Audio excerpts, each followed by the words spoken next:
መጠጥ እየጠጣን ነበር። ከዛ ሄድን። ጠዋት ነበር ሰክረን ነበር። በዛ እና እንሂድ እንደዚህ ሰውን ቀማለን አሉ።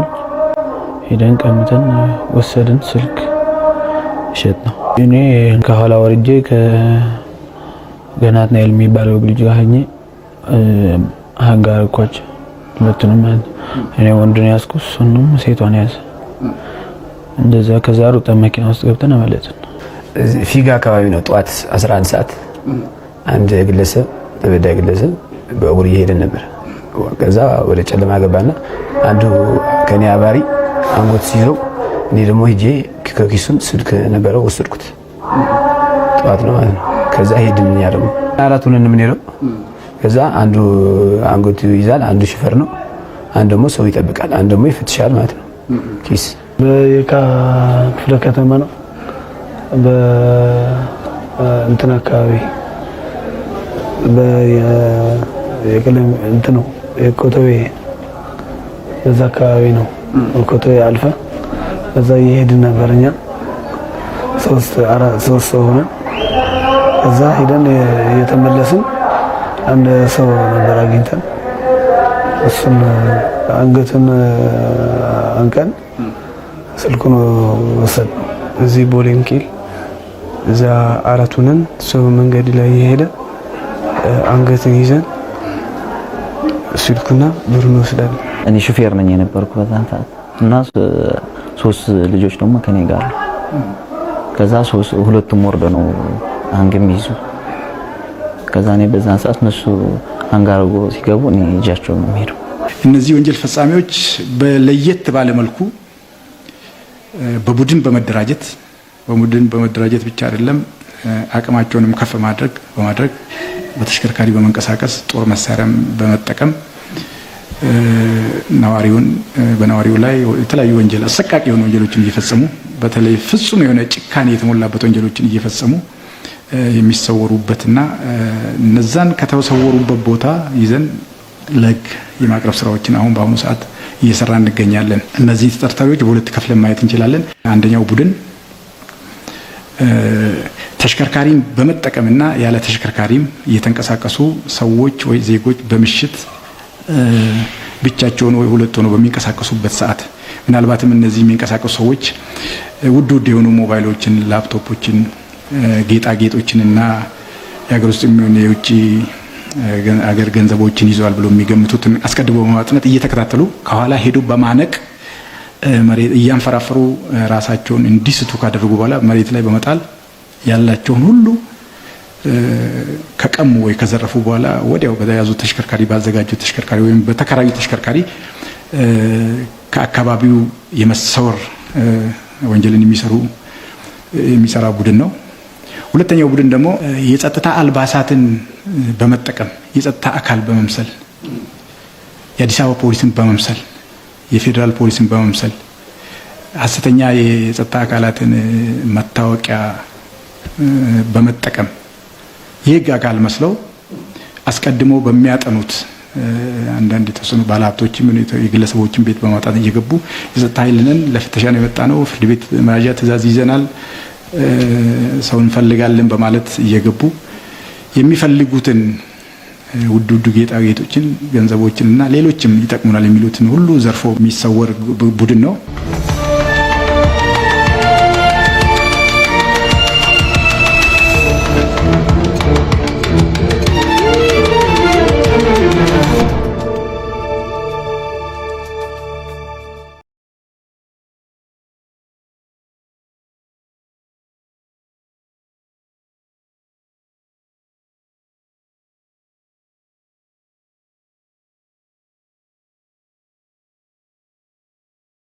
እንዴት ነው የነበረው? እኔ ወደ ስራ የገባው የነበረ ያው ለም በጠዋት ነው ተነስቼ ወደ ስራ የሚሄደው ሰሚት አካባቢ ነው። ሰሚት ቤተክርስቲያን አካባቢ ጊዮርጊስ አለ፣ እዛ አካባቢ ነው። በቀኑ እኔ ወደ ስራ እየሄድኩኝ ነው። ሁሌም በጥንቃቄ ነው እንትን ብለው የሚሄደው አጋጣሚ ሆኖ ማለት ነውና መጀመሪያ ላይ መኪናዋን ከማየቴ በፊት አስታውሳለሁ ሰዎች ምናምን ዙሪያ ይጋ ነበሩ። ራሴን እየጠበቅኩ ተጠንቀቅኩ ነው ማለት ሲሄድ የነበረውና መኪናዋን ካየሁ በኋላ ውስጥ ግን የሆነ ድባቴ ውስጥ የመግባት ስሜት ነበረው። ዞሮ መጡ። ታርጋውን ማየት አልቻልኩኝም።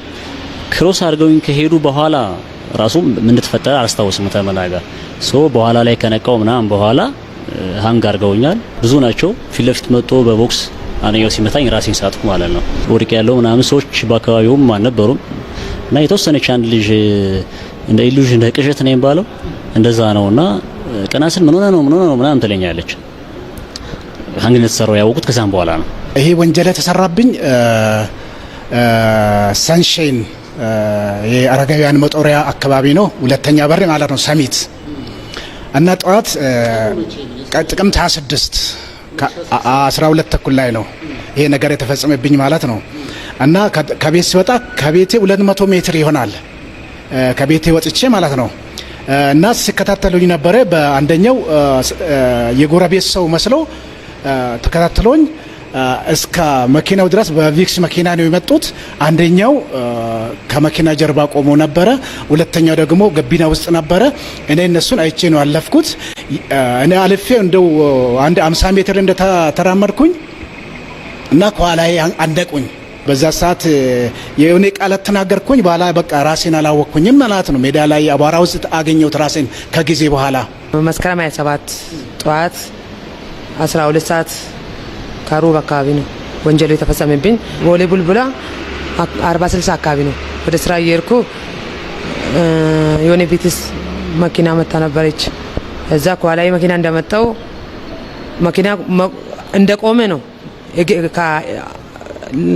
ከመኪና የወረደ ሳይሆን መኪና በእግር የመጣ ሰው መጥቶ ከኋላዬን አነቀኝ። ጠዋት ጾም ጸሎት እንሄዳለን ብለን በ2 ሰዓት ከቤታችን ወጥተን 100 ሜትር እንኳን ማትሞላ መንገድ እየሄድን እያለን ባለቤቴ ጋር እየሄድን እያለን ከኋላ መኪና ቪትስ መኪና መጥቶ ተከትሎን ቀስ ብሎ እየመጣ እኛ መኪናው ያልፋል ብለን ነው እየሄድን የነበረው። መኪናው ቀስ ብሎ እየሄደ እኛ ለመኪናው ነው መንገድ ስንለቅ የነበረው። ከዛ ከኋላችን መኪናው ሰዎቹን አውርዶ ለራሱ ቀስ እንዳለ መንገዱን ዘግቶብን ወደዚህም ወደዛ እንዳንል በጣም ወደኛ ተጠግቶ መኪናው ትንሽ ለማዞር ስል ማዞር እንደ ማለፊያ አካባቢ ደርሶ አለፈን። ከዛ አለፈ ዞረ። ሲዞር እኛን መንገድ ዘጋብን። መንገድ ከዘጋም በኋላ ከመኪና ውስጥ ድምጽ ሰጣ። የሆነ ሰው ሹፌሩ ይሁን የሆነ ሰው አላውቅም፣ የሆነ በል የሚል ነገር ድምጽ ወጣ። ከዛ አንግ ተደረግን ማለት ነው። እኔም ባለቤቴም አንድ ላይ አየው ዞሪያ አየውና ሰዎችን የሚያልፉ መስለኝ ነው እኔ። ከዛ መኪና ወደ ፊት ለፊታችን አዞሩ። እኔ ትኩረቴ መኪና ላይ ነው ያደረኩት። ስለዛ መኪና ዞሩ። ባለቤቴ ፈርታ ወደ እኔ ጠጋለች። ሁለቱ ግግብዳ ሰዎች ዞር ብዬ ሲያይ ሁለቱ ሰዎች አንገቴ ላይ ቆመዋል። አንዱ በሷ በኩል አንዱ በእኔ በኩል ፊታቸውን በደንብ አይቻሉ በወቅቱ። ከዛ መኪና ወዲያው ፊት ለፊታችን አዞሩ። መኪና ላይ ትኩረት መኪና እንዳይገጨኝ ብዬ መኪና ላይ ትኩረት አረኩት። ከዛ እነሱ አንገታችን ላይ ቆሙ። ከዛ ፊት ለፊት አንዱ ወረደ። አንዱ መኪና ውስጥ ሆኖ በለው የሚል ድምጽ አሰማ። ከዛ ሁለቱም ዘለሉና እኛ ላይ ወደው በቃ አንጋረጉን። ሁለቱም በአንድ እንትን ሲታገል ፊት ለፊት እያዞሩኝ ነበር። ባለቤትን አንጠልጥሎ እኔ ፊት ለፊት አዞሮ አስወደቁት። እሷ እኔ ወዳን ፊት ለፊት ይዞኝ ጣሉኝ እዛው። ከዛ ከፊት ለፊት መጥቶ ኪሴ ሲገባ አንዱ እያየው ነበር።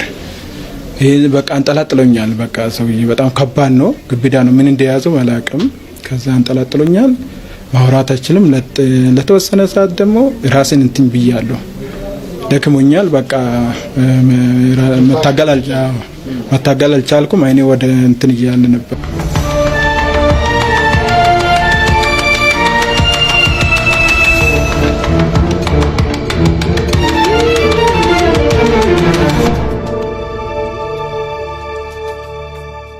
በፖሊስ ቁጥጥር ስር የዋሉት ተጠርጣሪዎች ብዛት በአጠቃላይ 42 ሲሆኑ በእነዚህ ተጠርጣሪዎች ላይ 56 የምርመራ መዝገብ ተደራጅቶባቸዋል። እዚህ ደረጃ ለመድረስና የተበዳዮችንም ባለማበስ ፖሊስ የከፈለው መስዋዕትነትና ከወንጀል ፈጻሚዎቹ ጋር ያደረገው ትንቅንቅ ማንም ሰው ወንጀል ፈጽሞ ማምለጥ እንደማይችልና የአዲስ አበባ ፖሊስ በሪፎርሙ ባከናወናቸው ልዩ ልዩ ተግባራት የመፈጸም አቅሙ በእጅጉ ማደጉን ከሚያመላክቱ ውጤቶች እንደ አንዱ ሊወሰድ የሚችል ማሳያ ነው። እነዚህን ተጠርጣሪዎች እንግዲህ ያልተገባው ሁሉም ቦታ ከሀገር ለመውጣት ይመስላል መኪና ተከራይተው ተኮናትሮ በሚንቀሳቀሱበት ሰዓት እዛ ደረጃ ደርሰን ከሁሉም ጸጥታ አካላት ጋር በትብብር ይዘን ያመጣናቸው ተጠርጣሪዎች ናቸው። አንዳንዶቹም በተለያየ ጊዜ ሀገራችንን ሲወጉ በነበሩት አካላት ጋር ጦርነት ውስጥ ተሳትፎ ሀገርን እና የጸጥታ አካላትን ሲወጉ የነበሩና እዛ ውስጥ ባካበቱት ወንጀል የመፈጸም ልምድና ጭካኔም ጭምር ተጠቅመው የዘረፋ ወንጀል ሲፈጽሙ የነበሩ በመሆኑ ይህንን አዲስ አበባ ፖሊስ እንግዲህ ባደራጀው የጥናት ቡድን፣ የክትትል ቡድን፣ የኦፕሬሽንና የምርመራ ቡድን ሙሉ ስራውን ሰርቶ አሁን ላይ አጠናቆ እነዚህን 42 ተጠርጣሪዎች ለፍርድ በማቅረብ ላይ ይገኛል። በጣም ከፍተኛ ድካም የነበረበት ስራውም ቀላል ያልነበረ በጥሩ ሁኔታ የተመራ በየቀኑ እየተገመገመ የማስተካከያ ሁኔታዎች እየተቀመጡ የተሰራበት ሁኔታ ነው ያለው። በጣም ቀላል አይደሉም። በጣም አደገኛ ሰዎች ናቸው። በዛው ልክ ተዘጋጅተን በጥንቃቄና በጥበብ የተሰራ ስለሆነ ካልሆነ በስተቀር እነዚህን ሰዎች በቁጥጥር ስር ማዋል ቁጭ ብለን እንደምናወራው ቀላል አለመሆኑን ለመግለጽ ነው። እጅግ የሚያኮራ ፖሊሳዊ ጥበብ የተሞላበት የክትትልና የምርመራ ስራ ተሰርቶ ይሄ ውጤት ተገኝቶ ውጤቱም ደግሞ አንደኛ ደረጃ ዛሬ ላይ ይሄ ወንጀል አዲስ አበባ ላይ እንዲቆምና ስጋት እንዳይሆን ማድረግ ችለናል። በሁለተኛ ደረጃ እነዚህ ተጠርጣሪዎች በቂ የሆነ ቅጣት የሚያገኙበት ወይ ፍርድ የሚያገኙበት ማስረጃ በቂ ሁኔታ ማደራጀት ችለናል። ስለዚህ እነሱንም ሆነ ሌሎችን ተመሳሳይ ወንጀል የመፈጸም ሀሳብ ያላቸውን አካላት የማስተማር የሚያስተምር ትልቅ ስራና ትልቅ የተሳካ የምርመራ ስራ ተሰርቷል።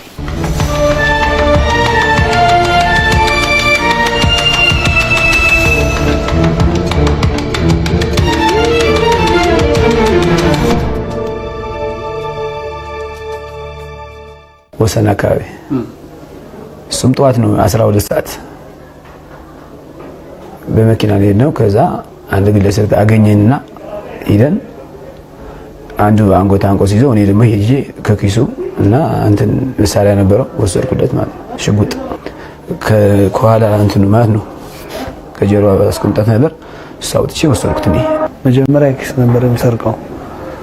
ከዛ ቀስ በቀስ ያልኩ እንደዛ ጀመርኩ።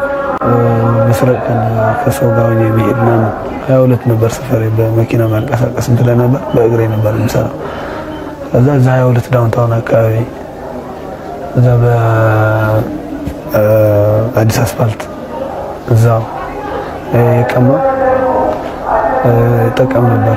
አንዳንዴ በእግራችን ሁለት ምናምን ሆነን እንሰርቃለን። ካልሆነ ደግሞ በመኪና ደግሞ አራት ሰው ሆነን ምናምን እንሰርቃለን። ሌሎች ደግሞ እዚህ ቃሊቲ አካባቢ አንድ ሰው ሀንግ አድርገናል። ይሄድ ነበር በእግሩ ማታ ነበር ሀንግ አደረግነው። ከዛ ስልክ ወሰድንበት። ሌላ ደግሞ እዚህ ገላን አካባቢ ቃሊቲ አንድ ሰው ሀንግ አድርገናል። ስልክ ወሰድንበት። ሌላ ደግሞ እዚህ እንትን ሰሚት ለሚቆራ አካባቢ አንድ ሰው ሀንግ አድርገናል። ብር ብቻ ወሰድንበት። 3000 ብር ወሰድንበት። በቃ ሌላ ደግሞ አንድ ሞባይል ነበረች ከጓደኞቼ ጋር ይጃለው። ያው ሞባይሉ ጓደኛ የዘረፈ ከሱ ጋር ነበርኩ። ያው እዛ መኪና ውስጥ ነበርኩ። ዘርፎ ከአንድ ሰው አንቆ